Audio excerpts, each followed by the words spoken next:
Hello, ladies. Welcome to our live today. So if you are new here, I do a Q&A almost every week. I post it on Thursday. I go live on Friday and I pick one of the questions. So we had a really good question on here and it was from, oh my gosh, let me look it up. I think it was Stacy. I lost the tab here. Let me pull it up over here. But she lost weight. She hit a plateau and she's not sure what to do. Yeah, it was Stacy. Awesome. So we're going to talk a little bit about losing weight and avoiding a plateau. Give me a second. I'm going to tag you guys so you know that I'm here live and teaching you all about it. Perfect. Okay.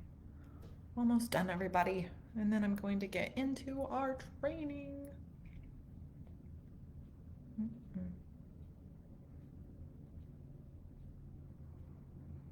Sorry. Hang tight. Almost done. My phone's being a little slow, but I'm trying to tag you guys.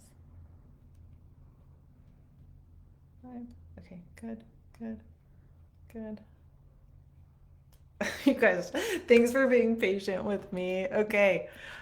All right. Okay. So, how to lose weight and avoid a plateau because I know you guys want to lose all of the weight that you want, right? You don't want to hit a plateau.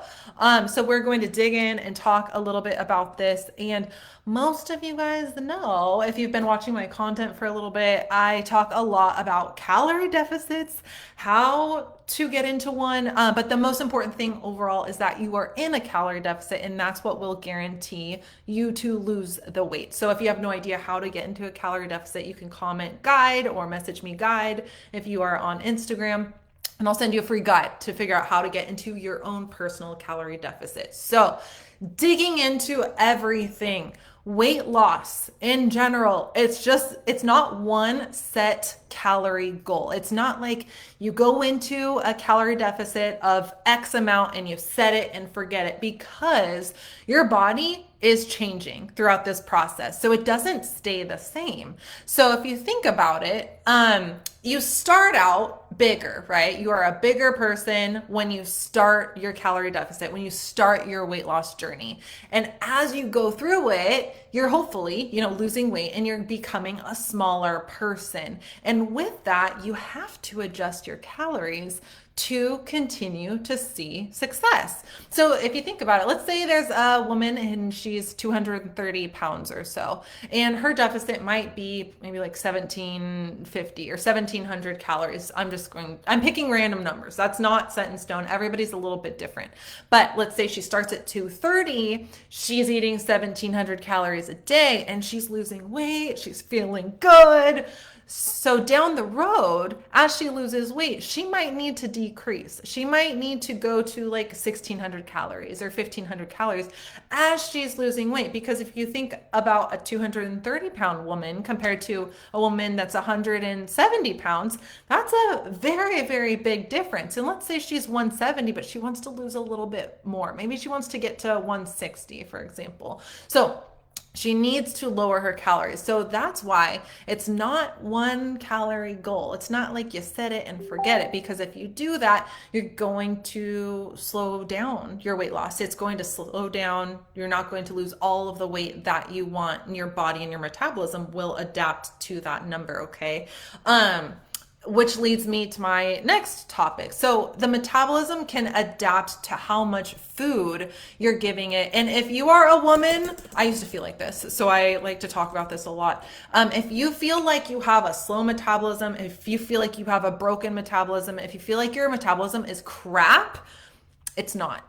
Your body is brilliant, and what it can do is it can just adapt to what you're doing. It'll adapt to what you're giving it. And if bodies are so brilliant that if you're not getting enough food, what it'll do, your body and your metabolism, it will learn how to function, how to do its best off of low amounts of food. So it just thinks, okay, this is normal. This is what I'm going to get. This is what I need to work off of. And so your metabolism slows down because of that. And I don't even like to say it slows down. It adapts because you can actually speed up your metabolism. And that's probably a training for a different day. But nobody's metabolism just like breaks completely, okay? Nobody has a broken one or a ruined one. All that has happened is your metabolism has adapted to what you have been doing, how you have been um, I don't want to say necessarily lifestyle, but like the calories that you have been giving your body. Okay. So your body's brilliant. It's not broken. So throughout this process, it's really important to do what's called diet breaks. And that's what a lot of times weight loss, that step is missed because a lot of times women just think, okay, I need to eat less and then we're going to be okay. Well, we sometimes need to add in other things that are kind of boring, but it's going to help you not hit a plateau, okay? Because like I was saying, it's not a set and forget it. You need to do different tweaks throughout the process. So as you're losing weight, you're going to get to a point where you should be doing a diet break so that your metabolism doesn't adapt to the low amounts of food. So what that looks like is you increase your food for a certain period of time, and you don't increase it a ton. You don't need to just go crazy on the weekends and eat a bunch of food. It's going to be maybe 250 to 400 calories a day. You bump it up, okay? So let's say your calorie deficit is 1,700 calories. Maybe you're going to eat about 2,000 calories, maybe 2,100 or so for a period of time. So that way it's going to tell your body, okay, like we are getting more food. This is good. I don't need to worry about anything. Let's rev that metabolism up. It's going to start to go back up again, which is very, very important throughout a weight loss journey so you don't hit a plateau. And that step is often missed. So that is very important to do to avoid a plateau. So a couple things, just a little recap.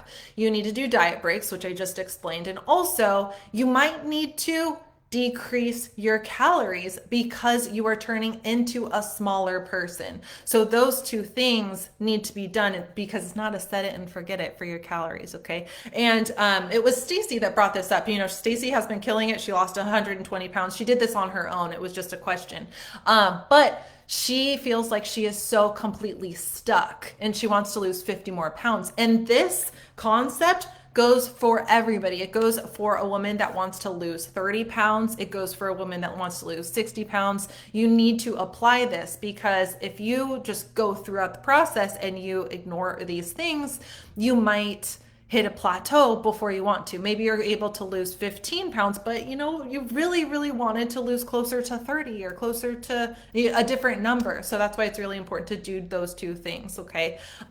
If you feel like you are in a so stuck. You feel just so completely stuck. You've been stuck for a very, very, very long time. Sometimes women need to do what's called a reverse diet, which means increasing the food slowly to get them back up to what should be their maintenance. Okay. I would say about 20% of my clients fall into this boat where they need to do a reverse diet. So they need to increase the food slowly. And that also speeds up the metabolism as well. Because sometimes women are eating low amounts of food. They're eating like 1,400 calories, 1,500 calories, and they're not losing weight. So at that point, you can't decrease it more because if you go lower than 1,400 or 1,500 calories, you're going to feel like crap. Your hormones aren't going to be good. We just don't want that. So what you need to do at that point is do a reverse diet. You need to increase your food slowly so you can rev up your metabolism again. And that way you can then again go back to a safe amount of food that's not super duper low and lose the weight. Because if I see some women that just take it pretty low and it's stressful, if you're feeling really hungry and your energy is low and then your hormones start to get all wonky, it's not healthy and it's very, very hard to eat and maintain. It's hard to maintain that, okay? So those are the main things of how to lose the weight and also how to avoid the plateau, okay? Those couple things. And if you need help with anything, shoot me a message. And if you want my free guide on how to get into a calorie deficit for your body, message me guide and I will send it your way. All right, ladies, I hope you had the best day and talk to you later. Bye.